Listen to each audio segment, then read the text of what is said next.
more than certainly a decade ago, 2.5%. The changing trends of hepatitis B seromarkers at the Aga Khan University, we thought that since for financial reasons they were collecting blood from all over Pakistan from collection points, and the blood was not sent to the lab for hepatitis B, but we looked at those blood for hepatitis B markers to find out what's happening across the country. So when we look at the numbers, 185,825 those blood markers had serological markers for hepatitis B tested.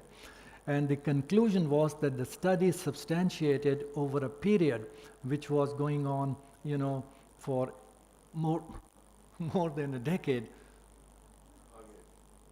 was, in fact, the surface antibody was rising, so there was a trend which helped us that, yes, the vaccination is now across the country, and hopefully that would help the matters.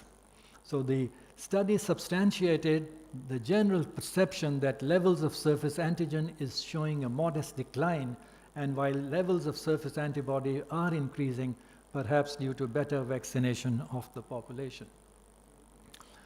Now we have already heard, can hepatitis B be cured? And already from last talk you have learned that this is 100% through medicines incurable. Nature cures it. If the surface antigen disappears and surface antibody appears, then you are cured. With the currently available treatment, what we can do is to decline the DNA of the virus in the blood while the virus persists in the liver with a different name, and that is the cccDNA, the 3 triple Cs.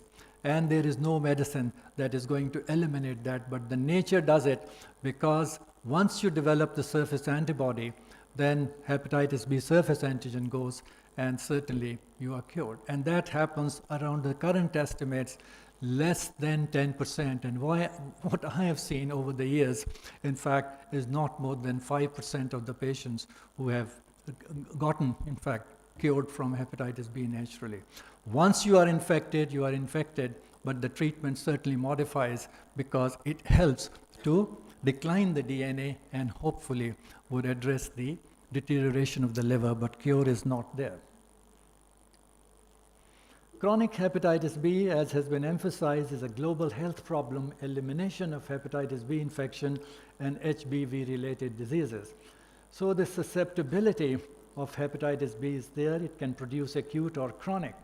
And currently, what has been emphasized, in fact, is vaccination is very, very important and universal precautions. And you know that it is not through your water, and it's not through your clothes, and it's not through your, in fact, the eating habits, but it is through our contact, which means that body fluids, especially the blood and other things which has been emphasized, needs to be looked at because it transmits the disease from one to the other.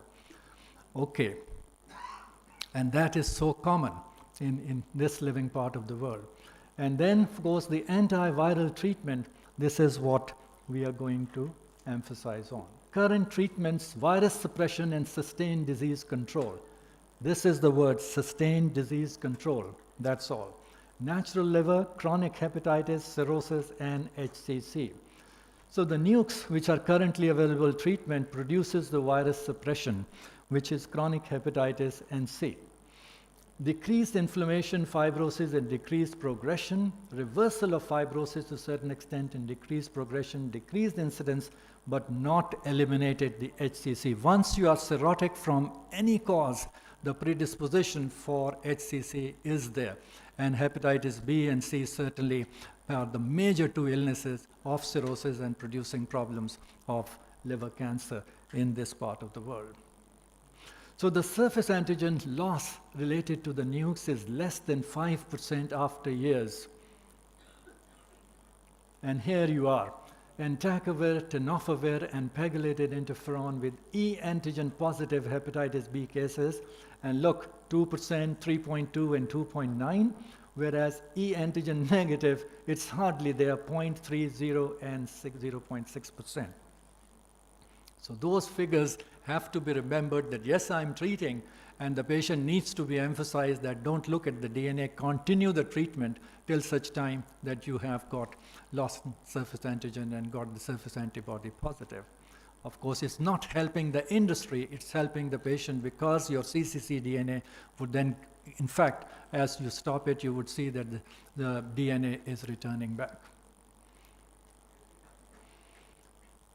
New treatment concepts are evolving, and hopefully, my wonderful colleagues would stand in the next 10 years on the same platform and would let you know that you do this, this, and this, and hopefully the treatment cure would be available. Will we need a combination of DAs, and immune therapy comes in. So the antivirals, we are going to have immune restoration, and there are other aspects of antiviral treatment that are coming in with nukes, capsid, and sRNA antigen load, and you have got the checkpoint inhibitors, and therapeutic vaccines have already been tried in Japan and southern. And you remember that guy from Bangladesh who settled in Japan? Yeah, and he was the person who introduced that, and we brought him to Karachi once for his talk. So this is going to have wonderful say, as in the next decade or so we will have appropriate treatment which can. Our goal for the next decades to be seen. Now here comes the WHO concepts about prevention through vaccination, and you already know that 60.1% decrease in incidence of HCC, 76.3% decrease in mortality from fulminant hepatic failure, and 92% decrease in mortality from chronic liver disease over decades since vaccine introduction in Taiwan. So this is the hallmark which certainly brought WHO to feet and said that if Taiwan can do it, the rest of the world should follow it. Hopefully the dividends would be across the population. Excellent safety profile and determined by, and the prevalent rate before that thing in Taiwan was over 10%. Cost effective, particularly as part of triple elimination strategy to eliminate mother-to-child transmission of HIV, hepatitis B, and syphilis. WHO recognizes the importance of hepatocellular carcinoma and other HBV-related diseases as global public health problems, and reiterates its recommendations that hepatitis B vaccines should be included in the national immunization programs. And we do have it for the last 3 decades, but the emphasis on the birth dose is hardly there across the country. A comprehensive approach to eliminating hepatitis B virus transmission must address prevention of infections acquired perinatally and during childhood. This is important, as well as prevention of infections acquired by adolescents and adults. Reaching all children with at least 3 doses of hepatitis B vaccine should be the same standard for all national immunization programs. The birth dose is recommended for all children worldwide, and all national programs should include a monovalent hepatitis B vaccine. Birth dose ideally within 24 hours. Does this exist in our country anywhere?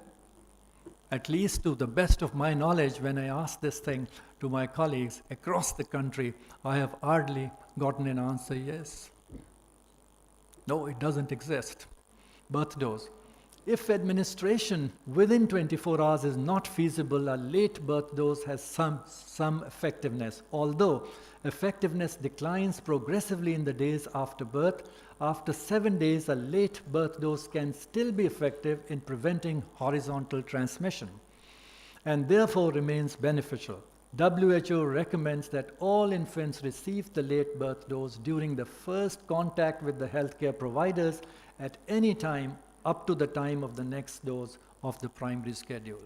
So the healthcare providers, or people who see the newborn infant, they have this role to play. If a birth dose is not administered, so at least it should be administered as soon as possible, considering it's not the part of the 3 schedules. Birth dose is separate of that. A 3-dose schedule, monovalent birth dose, second and third doses given within the first and third doses of DPT vaccine, or 4-dose schedule, monovalent birth dose following 3 doses given with other routine infant vaccines. At least 4 weeks between the doses. It is not 3 months and all that. No evidence to support need for booster dose. So this is a very, very lucky comment that, if I am vaccinated and I have the surface antibody, I don't need to monitor my surface antibodies. If somehow the virus gets into my system because of an injection or whatnot, my system or my immune responses would regenerate the surface antibody and the infection cannot happen. So a booster dose is not, something that is always recommended as such, but there is no harm in getting it, if you suspect something different. At least catch-up vaccination should be considered based on available resources. Priority should be given to younger age groups. All right? Vaccination of groups at highest risk of acquiring hepatitis B vaccination is recommended. This is the special populations, and most of the audience must be familiar with it. Patients who frequently required blood and blood products, dialysis or diabetes patients, recipients of solid organ transplants, persons with chronic liver disease or HIV, persons interned in prisons, and persons who are injecting drugs.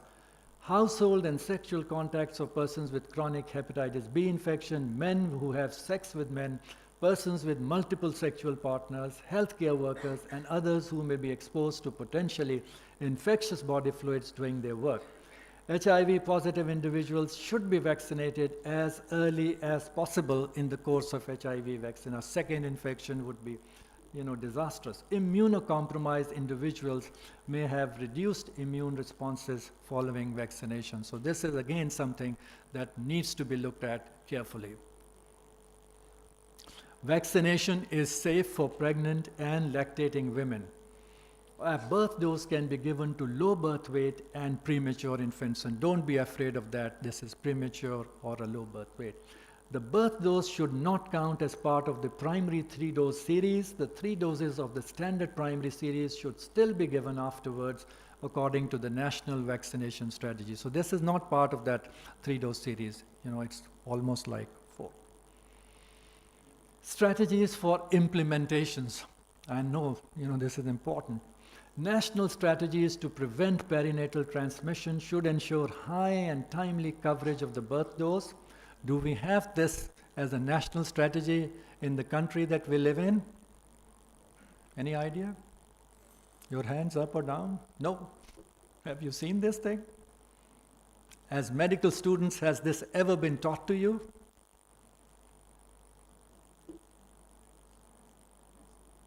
No? All right. National strategies to prevent perinatal transmission should ensure high and timely coverage of the birth dose through a vaccination of strengthened maternal and infant care at birth with skilled healthcare workers present to administer the vaccine, and innovative outreach strategies to provide vaccine for infants born at home. That still happens in the country. Increased proportion of infants born in health facilities, this should be promoted.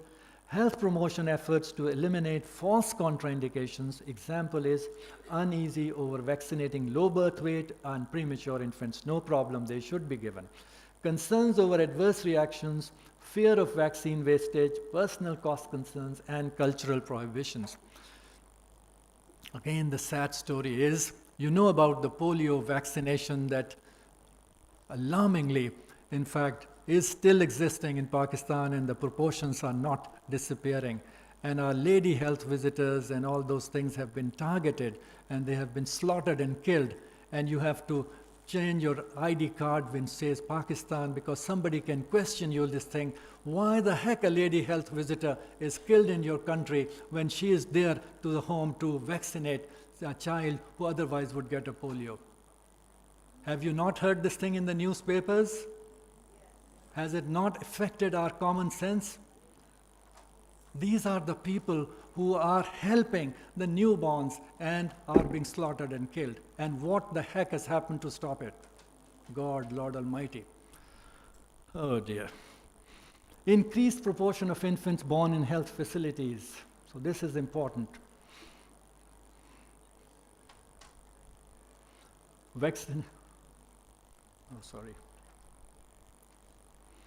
Reporting and monitoring systems should be strengthened to improve the quality of data on the birth dose.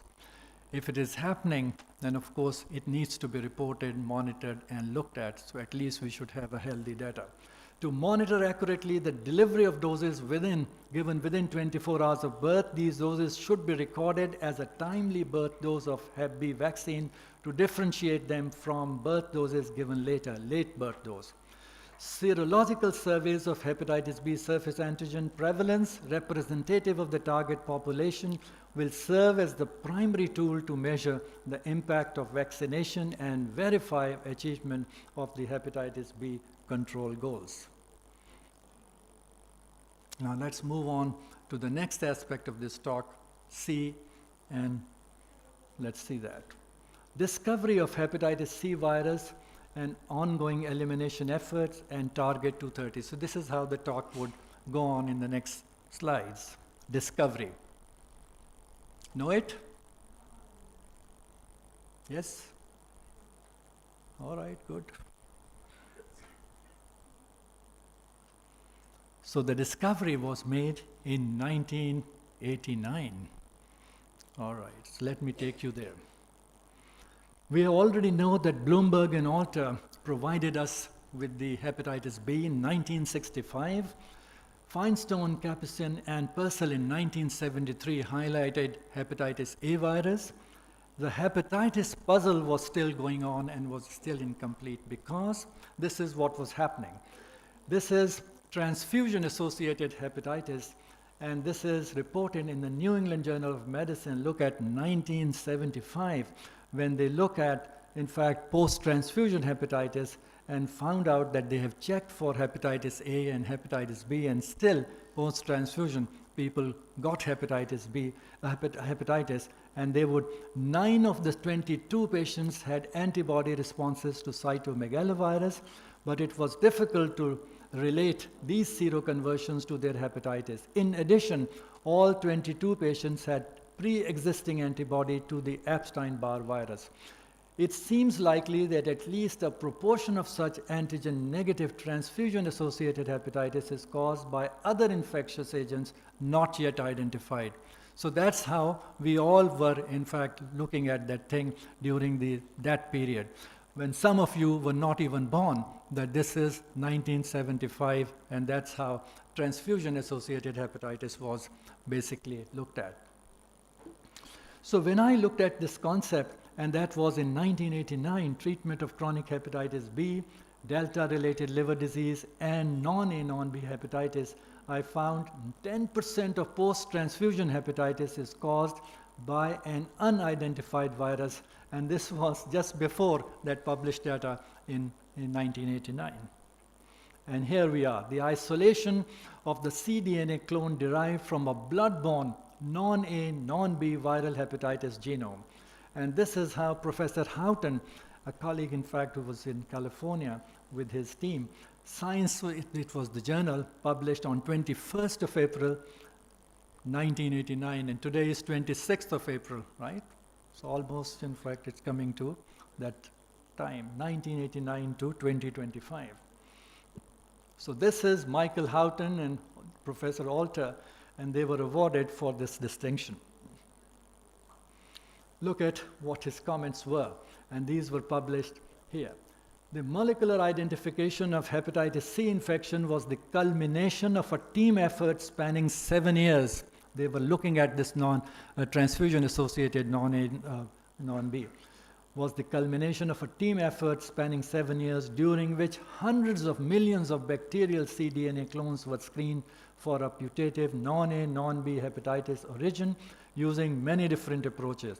And only one positive clone was the result of this strenuous effort. And he writes, if we have missed or lost this 511 from the library, we may still be looking for hepatitis C virus. So this is how the efforts really helped the matters, and the whole world benefited out of it. So we used to call C virus as non-A, non-B transfusion-associated hepatitis, as I said, in 1975. This was transmitted to chimpanzees in 1978. The genome was cloned in 1989, and the initial classification was flaviviridae or hepsivirus. That's how. And I also contributed to their lab, in fact, with the blood specimens from here, where they found out the hepatitis C virus cloned in 1989. So these are the key facts, and I believe most of you know almost all. The virus can cause both acute and chronic hepatitis, ranging in severity from a mild illness to a serious lifelong illness, including liver cirrhosis and cancer. The hepatitis C virus is a blood-borne virus, and most infection occurs through exposure to blood from unsafe injection practices, unsafe healthcare, unscreened blood transfusions, injection drug use, and sexual practices that lead to exposure to blood. Globally, an estimated 58 million people have chronic hepatitis C virus, with about 1.5 million new infections occurring per year. There are estimated 3.2 million adolescents and children with chronic hepatitis C infection.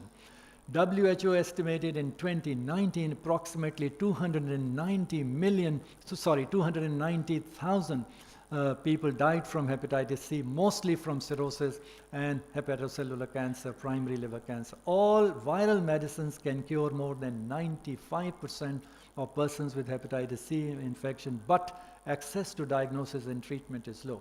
There is currently no effective vaccine against hepatitis C. So we know that, in fact, in the discussions, that there is a most effective vaccine for hepatitis B. We have got vaccines for hepatitis A, we have vaccines for hepatitis E, but this virus still, in 1989, and this is 2025, we do not have a vaccine, and there are reasons for it. All right. So this is how we stood when this publication appeared in 2014, and China, which had a population in billions, was the leading for hepatitis C virus, and we were number 2 in the entire world at that time, and it hasn't changed much, that we targeted, followed by India, Egypt, and other countries. So we looked into it quite, variably in Pakistan in different parts. All right, so the prevalence of hepatitis B and C in general population, and I said in 2007 or 8, the PMRC published this data. Surface antigen positivity was 2.9, whereas the anti-HCV was 4.9 at that time, and 7.4% was the combination of both. Now let's look into the reasons. The injection practices. WHO allows 3.5 injections per person per year, and the study showed Pakistan has got a higher, which is 13.6 injections per person, and we also looked into it at the Aga Khan and found the same thing, and PMRC studies showed 13 to 14 injections. Pakistan has the highest therapeutic use of injection worldwide. The higher is the injection use, the higher is the chance of blood-borne infections, because of the problems that the same syringe and same needle, if it pierces more than one person and somebody has it, you transmit the disease. And this is still happening, so sadly, in certain remote areas and other places. So I looked into both of these aspects, the B and C prevalence and risk factors associated with seropositivity among children in Karachi in Pakistan, and let's look into it. 3,533 children were screened for hepatitis B surface antigen and anti-HCV. 1,826, 52% were males, and 1.8 were positive for surface antigen, and this is how it is. And 1.6% were positive for anti-HCV with a mean age of 9 years. So as early as age less than 10 years, this is the positivity rate. So this is how we found out in 2006. We were very, very, in fact, knowledgeable about the genotypes, because during the interferon management era, we knew that Pakistan had a genotype which was treated with the available drug, and the results were far better than in Europe and North America and Egypt. Why? Because our genotype at that time, we found out worldwide distribution, 1, 2, and 3, and prevalent genotypes in US. The genotype 4 was in Middle East and Africa, 5 was in South Africa, and 3 and 6 in Southeast Asia, and of course, Europe and America had different. So we found that our genotype predominantly was genotype 3, and that was, from the news point of view, it was good. that we could treat it with the available treatment at that time, and we found good results as a result of genotype 3. So genotype 3 is the most common isolate in HCV-associated chronic liver disease in Pakistan. A significant proportion of B surface antigen negative cirrhotics are non-B, non-C etiology, and half of the patients with HCC have serological evidence of HCV infection. And that we still unfortunately see in those patients that we treated in 2000 and all that, and they come to follow up and they were cirrhotics at that time, and the risk for HCC did not disappear, and it still is there. Advanced liver disease due to hepatitis C virus infection is a huge global burden. An estimated 1 in every 4 cases of cirrhosis or HCC worldwide can be attributed to HCV infection. 27% of cirrhotic cases are due to HCV, and 25% of HCC cases are due to hepatitis C virus. Rates of hepatitis C-associated HCC and cirrhosis equal to higher in countries with a higher burden of HCV infection. Up to 94% of HCC cases in Egypt are due to hepatitis C virus. And so I got into it and found out what is happening here, and let's find out here. So when we looked at this thing in 2013, we found that out of 645 patients were enrolled for this HCC. Of these, 84.7% were viral HCC and 99 were viral marker negative HCC. And among the viral HCC group, underlying etiology of cirrhosis was hepatitis C virus in almost 70%, which was 67.9 actually. Hepatitis B was 21.8, and concomitant B virus with C or D in 10.3% of cases. So majority of HCC, which had viral origin and cirrhosis, is hepatitis C in the world that we live in. Majority, 62.8% patients had advanced HCC, large tumor size, and shorter duration between diagnosis of cirrhosis and HCC, and concomitant diabetes were found significant factors associated with viral marker negative HCC. So remember still that you have seen somebody for hepatitis B positive or otherwise, but C, antibody was positive and certainly would stay positive for the rest of the life, but the treatment has happened, but the incidence would not disappear. Certainly it gets low, but at the same time predisposition persists if the patient at the time of diagnosis and treatment of hep C in the 20s, when interferon was available to us, they already had cirrhosis. All right. HCV cure reduces all-cause mortality. So this is a wonderful news, and the data is 1990 to 2003 and follow-up 8.4 years. The all-cause mortality 10-year cumulative incidence is from 26 to 8.9%, liver-related mortality from 27.4 to 1.9, and HCC 21.8 to 5.1. So it's a reduction, but it's not disappearance. In fact, treatment has got its pros. The primary goal of HCV treatment is viral eradication, and we call it as sustained virological response, which is negative RNA 6 months post-treatment. And never seen this thing in any other illnesses or any other infection throughout the world over a decades of practice. Look at this. Within a space of less than a decade, the host of medications that were available to us from December of 2012, which is 2013 to 2016, these all medications were made available to the world for hepatitis C treatment. It all started with sofosbuvir and ribavirin, and then cimipravir, ledipasvir, and ombitazvir, desabuvir, or declasavir. So all these medications are available with different names through many drug companies who have got, in fact, interest because it was a global problem. Now, this medication, in fact, that was the end of it in 2017 with Mevirit and Vosavir. And after that, of course, the results are all known to most of the audience. So this is how we were in genotype 1 and 3 in the interferon era, but at the same time, with the currently available treatment, the success rate for hepatitis C treatment and SVR, sustained virological response, is wonderful because it exceeds almost 90% each time, 9 out of 10 patients getting rid of the virus, but the effects, that is cirrhosis, is not disappearing, and the follow-up needs to be looked at for a variety of reasons.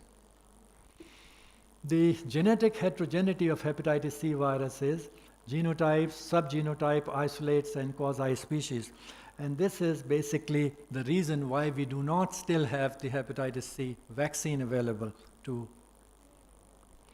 The major obstacles in developing an HCV vaccine, no vaccine now or in the near future, high rate of viral persistence, lack of solid immunity, but the major aspect is the genetic heterogeneity, the genes of the virus, and within the same genotype 1, you have subgenotypes as well, and so that is the reason. So it's not really helping matters. So C is an inflammation of the liver caused by the hepatitis C virus. The virus can cause both acute and chronic hepatitis, ranging in severity from a mild illness to a serious lifelong illness, including liver cirrhosis and cancer. The hepatitis C virus is a blood-borne virus, and most infections occur through exposure to blood from unsafe injection practices, unsafe healthcare, unscreened blood transfusions, injection drug use, and sexual practices that lead to exposure to blood. Globally, an estimated 58 million people have chronic hepatitis C virus infection, with about 1.5 million new infections occurring per year. There are estimated 3.2 million adolescents and children with chronic hepatitis C infection. WHO estimated in 2019 approximately 290,000 people died from hepatitis C, mostly from cirrhosis and hepatocellular cancer. Antiviral medicines can cure more than 95% of persons with hepatitis C infection, but access to diagnosis and treatment is low. There is currently no effective vaccine against hepatitis C. So these are all summary of what I have just told you. And here comes the later aspect of this talk, what next? And what next is this elimination 2030. This is already mid-2025, mid of April. Why this thing is, WHO has emphasized on elimination of this thing. All right, so this is why. Number of deaths per year from selected conditions, Global Burden of Disease Study 2010 to 2013. Viral hepatitis, you can see both the chart, and it tells you it has the highest figures when it comes to HIV, AIDS, tuberculosis, malaria, and number of deaths per year from selected conditions. That is the reason, and that's what the recommendation is, elimination 2030. So when anybody talks of elimination, it's not something that disappears. It is a reduction to zero or a very low defined target rate of new cases of an infectious disease in a defined geographical area as a result of deliberate efforts. Continued measures to prevent re-establishment of transmission are required. Continued measures. Once you say eliminated by 2030, you still have to continue. Continued measures to prevent re-establishment of transmission are required refers to the reduction to zero or a very low defined target rate of new cases in a defined geographical area. So when this is accomplished, elimination requires continued measures to prevent re-establishment of disease transmission. Whereas if something has been eradicated, the good news is if the disease has been eradicated, no further control measures are required. So discovery to elimination, when I published this thing in 2018, so I was thinking on the same platform that we are still thinking standing here today, is this discovery to elimination, is it a myth or a reality? Would it really happen, when we talk of eliminating something which has no vaccine or whatever, and hepatitis B as well? Why this was WHO initiated this thing? This was due to World Health Assembly requested May 2014, Sustainable Development Goals September 2015, and growing movements around hepatitis. Patient voices and demands, civil society momentum builds up, increasing number with national plans, and some global partners expand their scope. So all this thing was established in 2015. So in 15 years, they thought that the world, would be looking into all the plans and hopefully it would be eliminated. Because if one country has it, in fact, and people travel around the globe, then the others can also have the same thing. So elimination as a public health threat focuses for HIV, malaria, sexually transmitted infections, tuberculosis, and viral hepatitis. Focus on eradication of polio. Right? Focus on eradication of polio. All right. So this is WHO. Towards the vision of a world where viral hepatitis transmission is halted and everyone living with viral hepatitis has access to safe, affordable, and effective prevention care and treatment services. Everyone. So that is most important, the word in this slide. It's not that priority group is different or whatever. Across the board, we are all equal when it comes to, in fact, doing something on a positive note. So, what is it? A world where viral hepatitis transmission is halted and everyone living with viral hepatitis has access to safe, affordable, and effective prevention, care, and treatment services. Eliminate viral hepatitis as a major public health threat by 2030. 5 strategic directions are most important. Information for focused action, number 1. Interventions for impact, delivering for equity, and financing for sustainability and innovation for acceleration. So, anyone has visited the WHO site looking into it? No? Okay, Facebook is more important, right? But all these things are important for, especially in the profession that we have, that let's visit and see what the information is all about. Here we are, the global baselines and coverage targets. Vaccination, baseline was 82% for Hep B vaccination, going on to 90% by 2030. Mother-to-child transmission and birth dose, 38% in 2015, going out to 90% or more by 2030. Safe injection practices, 5% when it was called in 2015, going on to 2030. Harm reduction, which is basically people who inject drugs and all that, and you provide education to them and give them safe syringes. This is important. HB treatment from less than 1% to over 80%, and HCV treatment, again less than 1%, going on to 88 million treated, and that's how it should be in 2030. Elimination targets for B and C, 6 to 10 million infections in 2015 to less than 1 million, 900,000 injections by 2030. So it is still there, but not zero. 1.4 million deaths 2015 to under 500,000 deaths by 2030 once you have taken, in fact, all the measures to eliminate. And how this is going to be done. Incidence targets, 30% reduction in new infections by 2020 and 80%. And we do not have all this data across the board from Peshawar to Karachi in Pakistan. Mortality targets, 10% reduction in 2020 and then 65% by 2030. Harm reduction, increase in sterile needle and syringes provided per patient who inject drugs per year for 20 to 15, 200 or to 300.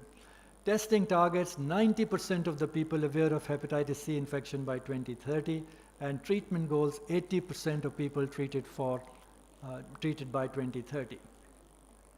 The continuum of viral hepatitis services and the retention cascade now with the persons who are injecting drugs. So all infected and all that, this is important. So somebody who knows it, in fact, is very important that this group has to be focused. So we looked into it about this group, seroprevalence and risk factors for hepatitis C virus infection among male prisoners in Karachi. And this was in 2010 October. Seroprevalence of hepatitis C among adult male inmates in Central Prison Karachi was almost like 20%, 18.4. Therapeutic injections given by glass syringes, use of injectable drugs, sharing razors, and illiteracy were associated with the higher risk of acquiring Hep C infection. So that's for the hallmark, published in the American Journal of Gastroenterology.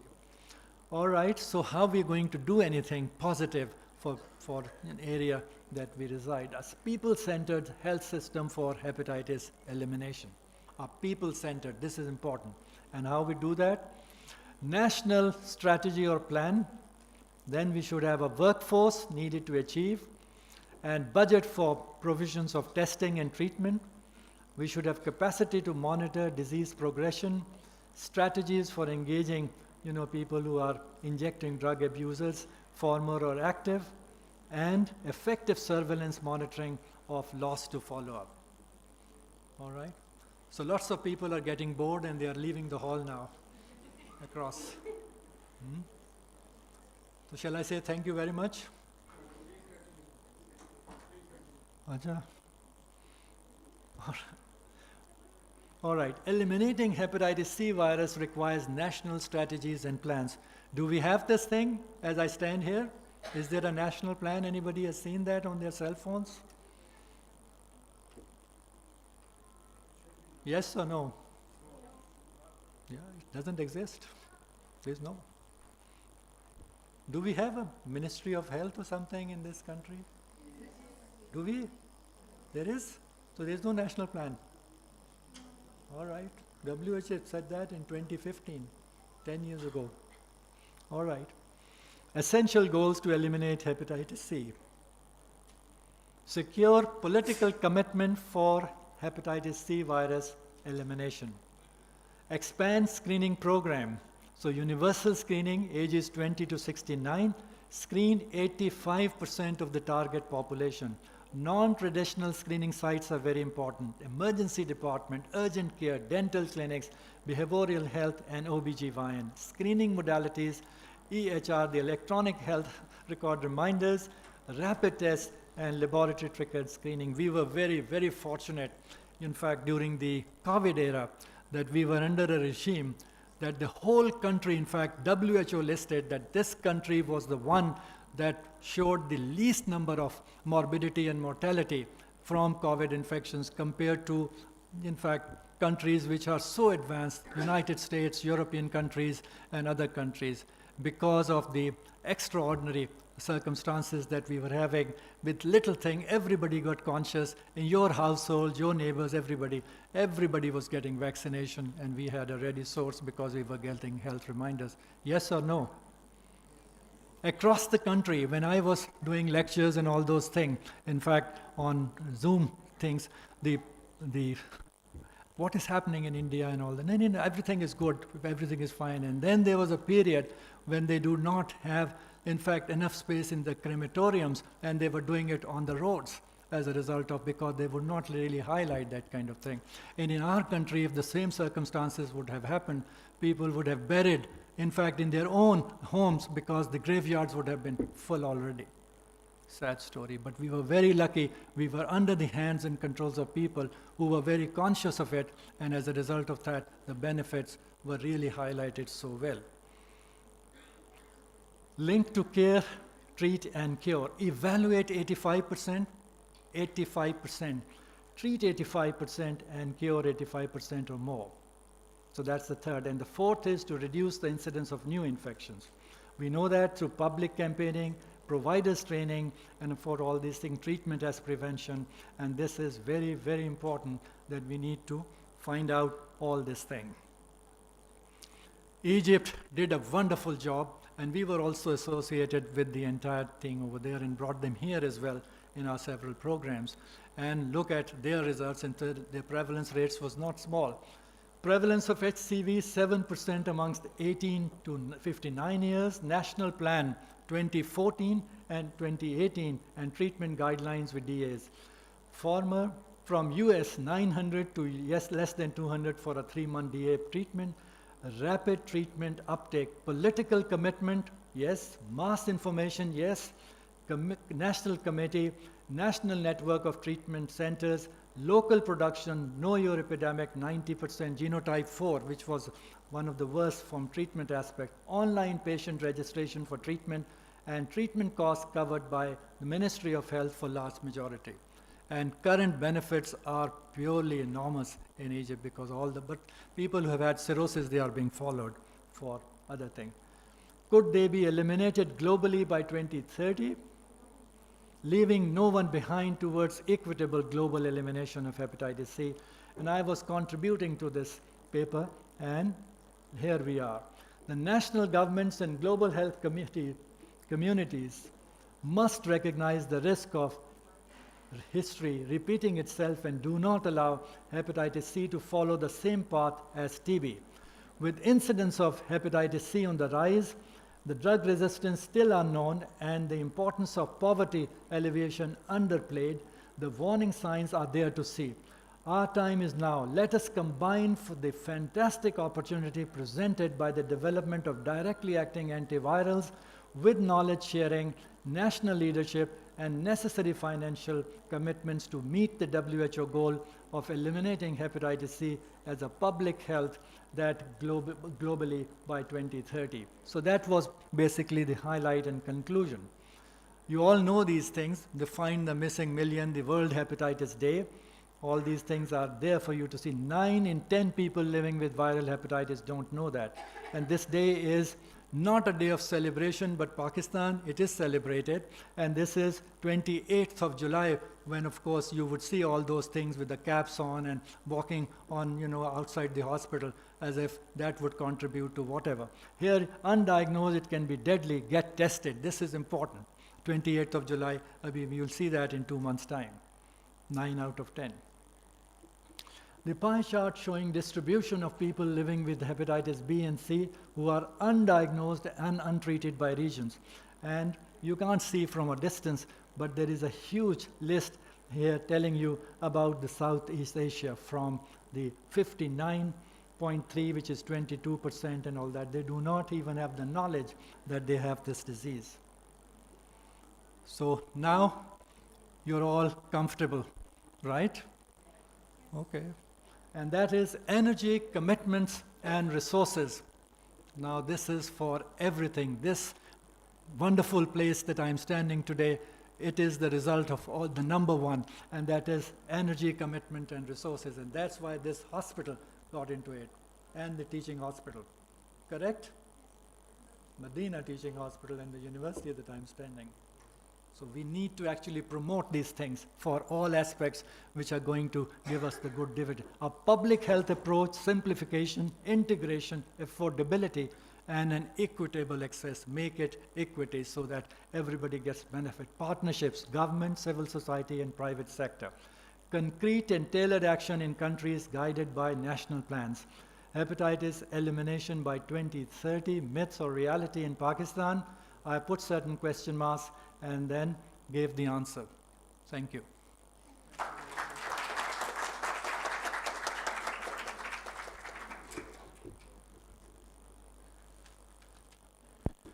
Thank you, Professor Jaffrey, for valuable insights into the viral hepatitis. Now we have to conclude the session because of the flight schedule of our speakers.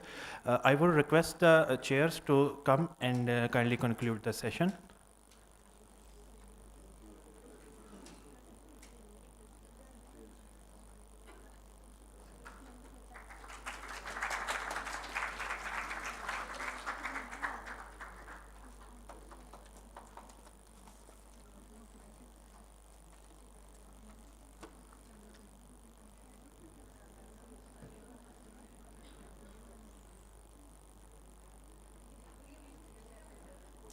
Sir, please.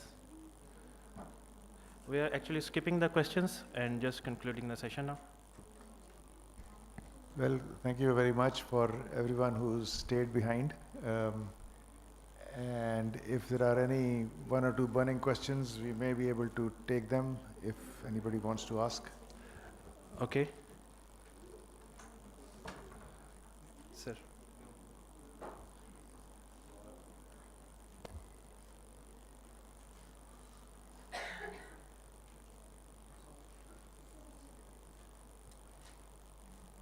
Assalamu alaikum, sir. Sir, my name is Dr. Muhammad Aslam, and traditionally, sir, hepatitis B to practice, we used to look for DNA, LFTs, and there are some serological markers and biochemical tests. And traditionally, when we start treatment for hepatitis B, we used to follow these serological biochemical markers and other things. But as you said in your presentation, you have simplified the treatment for hepatitis B. And hepatitis B DNA is not that much required, and its quantification is not required according to your indication for treatment. And in that scenario, I have a question. How will we look for the drug resistance and the endpoints of the treatment as far as hepatitis B is concerned? Thank you. So, to answer your question, second question, or resistance, there is very little resistance in these new medications that we use. For example, TAF or TDF or even entecavir, minimal resistance. So that is not a big clinical problem. From what you say about how do we monitor these patients, Dekho, this is, as has been said many times, this is a chronic infection, a chronic incurable infection. And therefore, you will not be able to stop this treatment at any stage, generally speaking. And you should be able to monitor, for example, with an APRI score, agar fibrosis significant tha, does that come down? Does the ALT level come down? Is tarah ki cheezein monitor ho sakti hain, right? And even occasionally an HBV DNA can be done, but it is not necessary to do an HBV DNA every 6 months or so, like we do in our typical hospital practice. Okay? So I think the idea is to try and simplify and make it as easy as possible for patients to get treated and continue their treatment. Thank you very much. We had very great and wonderful and inspiring 2 lectures just now. Only if it stimulates all of us to do something about prevention, which I mentioned earlier on. I remember it was probably 1992 ke darmiyan that I talked to Dr. Zuberi, which you should have mentioned about, and about the possibility that we are seeing a development of a great epidemic. I went to see the local professor of medicine. At that time, he said that, what are you talking? There's nothing which we can do. But I said, at least you could do SGPT to see that this is coming. I went to the DHQ hospital then to say that start testing for HBs, AG and hepatitis C. And they said, if we tell them, the patients, they say that you are wanting us to spend so much money, we can't do that. And we went on to have unsafe transfusions all along. And this epidemic was developing right under our eyes. And the results that you are seeing now are because of all these, not ignoring all these advice. 1992, I think it was the time when Madrid conference took place, and they advised interferon treatment. Now we have a great and a wonderful treatment for hepatitis C, and hopefully we will soon have for hepatitis B. In the meantime, we should make at least a local effort in trying to establish an organization for prevention. Dr. Shahid, please note that can we do it voluntarily on a voluntary basis for a prevention program which has been suggested by Professor Zavri. Please let us know all the outlines so that we can act upon it.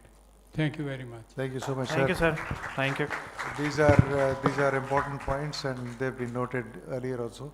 So can I request one of our other chairpersons to please comment and then conclude? I think very fantastic lecture by you as well as Professor Wasim Jaffrey. The only thing which I would like to say from both of your points is, Iqbal said one thing, but Dr. Jaffrey has given us the message कि इकबाल बड़ा आपदेशक है, मन बातों में मोह लेता है, गुफ्तार का ये गाजी तो बना, किरदार का गाजी बन न सका. The message is, please come and do it. Thank you very much.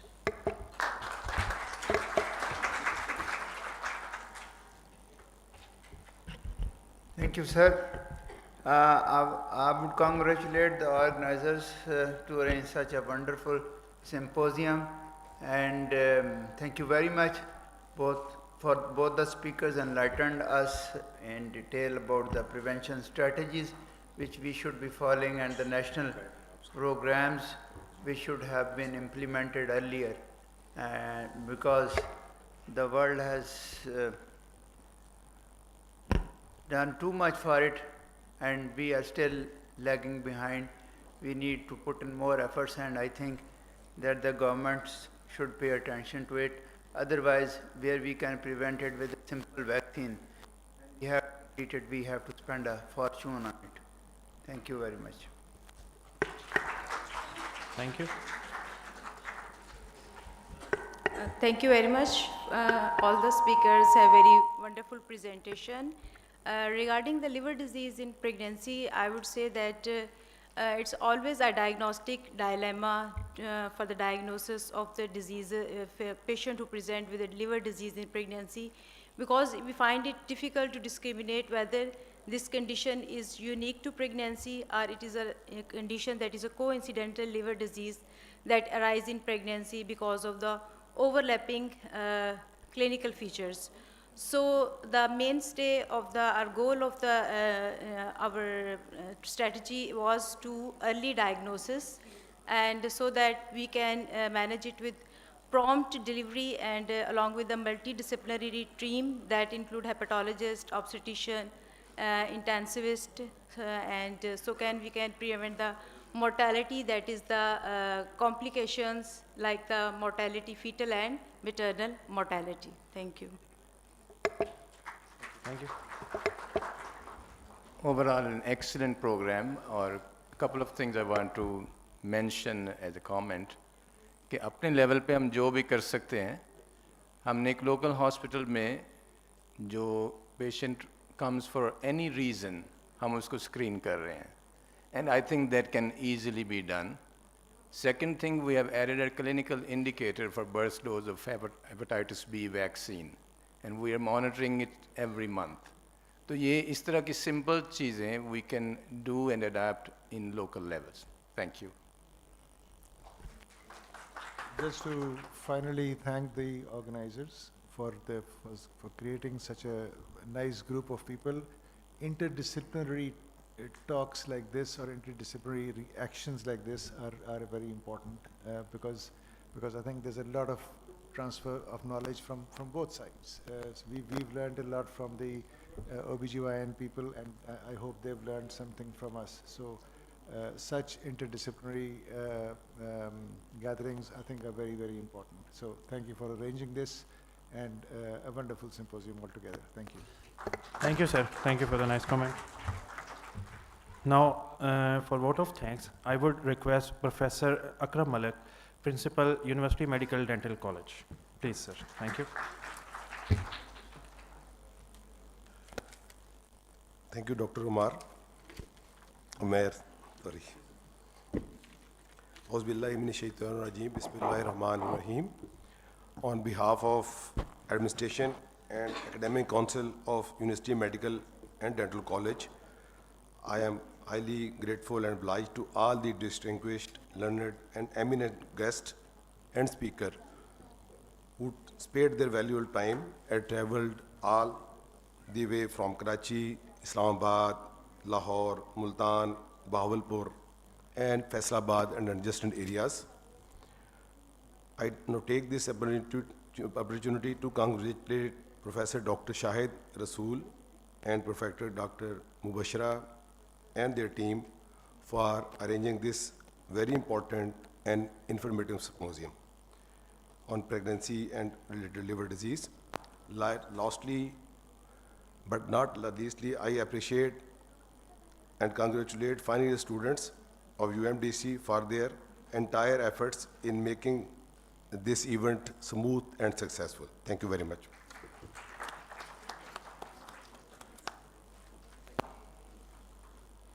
Thank you, sir, for the kind words. Now, for certificates and shields, I would request Professor Dr. Akram Malik sir, please come on the stage, and Dr. Sal. Sir, please, आप लोग आ जाएं. Thank you. Dr. Saleh, President of Pakistan Society for Study of Liver Diseases, please, sir. First, I would request Dr. Amir Hussain to receive his certificate. Thank you, sir.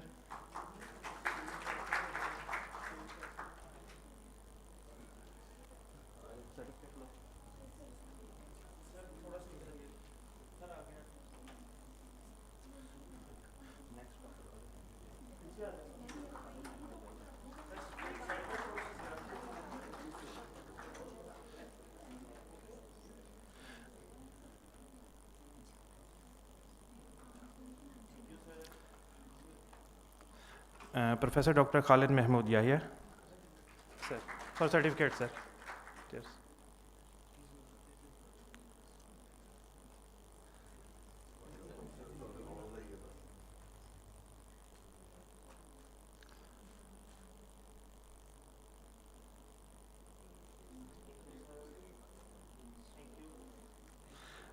Professor Dr. Humaira Zafar.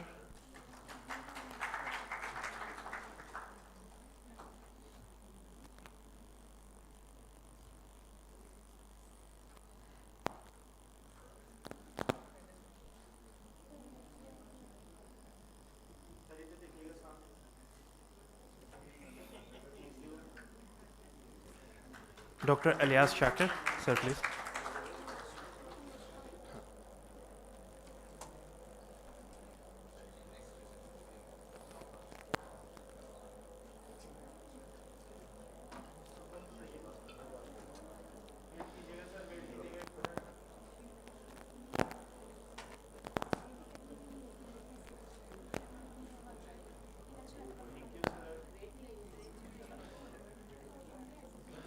Professor Dr. Mubashra.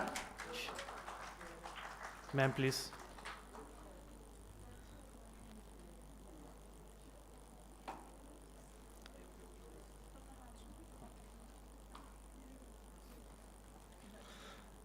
Dr. Hajra Gerat.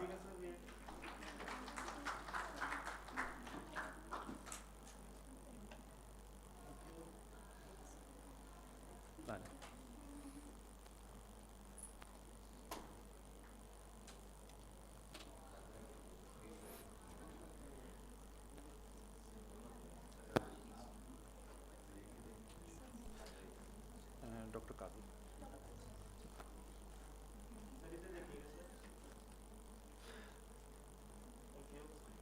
Professor Dr. Kazi Masroor, sir, please.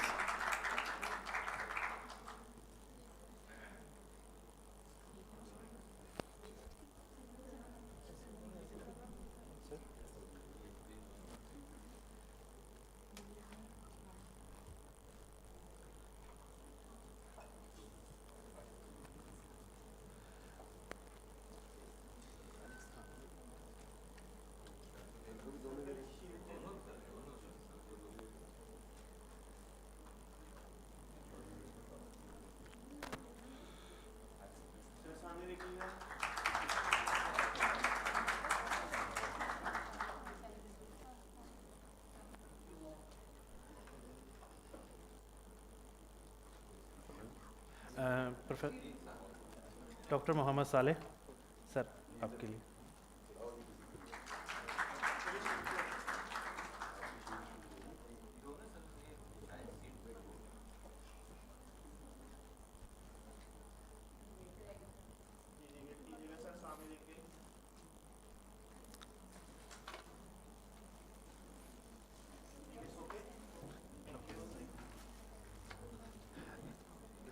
Dr. Saeed Hamid, sir.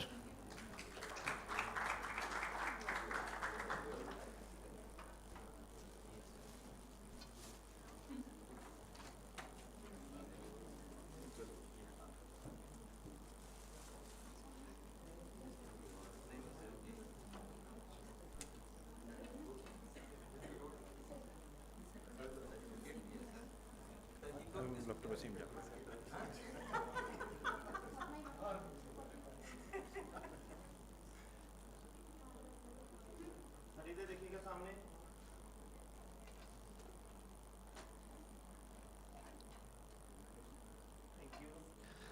Dr. Wasim Jafri.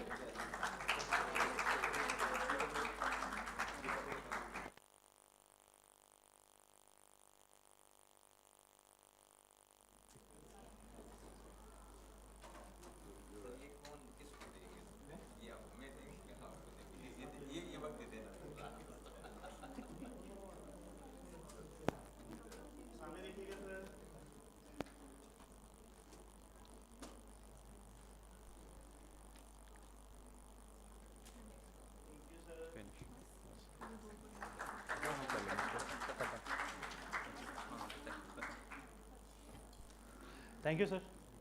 Please. This concludes the symposium. Now, goodbye, everyone, and safe travels.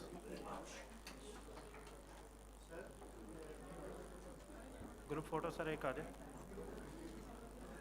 Please एक group photo के लिए please